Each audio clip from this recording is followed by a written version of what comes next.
La parole est à Monsieur Luc Carvounas, est à Monsieur Luc Carvounas pour le groupe socialiste et apparenté.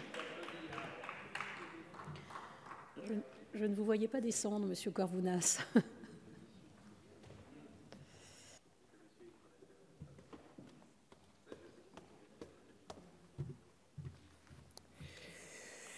Madame la Présidente, Monsieur le Ministre, mes chers collègues, la construction de logements en France est en très nette baisse depuis 2 ans, alors que le gouvernement nous avait promis un choc de l'offre.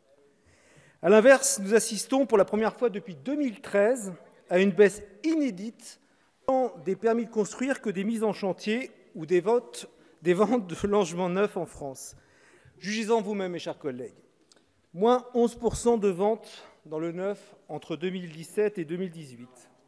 Moins 17% sur le seul dernier trimestre 2018.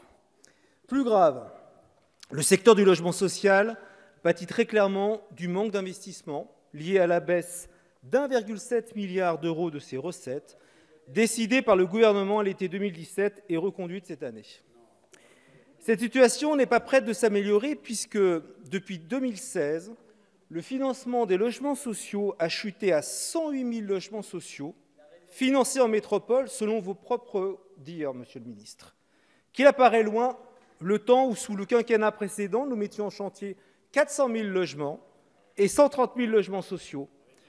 Puisqu'il s'agit ici d'évoquer des mesures fiscales à mettre en œuvre en faveur de l'investissement locatif, je peux d'ores et déjà vous dire qu'un secteur n'en bénéficie pas ou peu, alors qu'il est le plus exposé, je veux parler du monde HLM. Il ne pourra compter que sur lui-même et sur la vente de son patrimoine pour relever le défi de la construction de logements, comme la loi Élan l'y autorise désormais. Dans un récent rapport, la Cour des comptes pointait du doigt le triplement en moins de 10 ans des aides fiscales à l'investissement locatif, passé de 600 millions en 2009 à près de 2 milliards en 2018.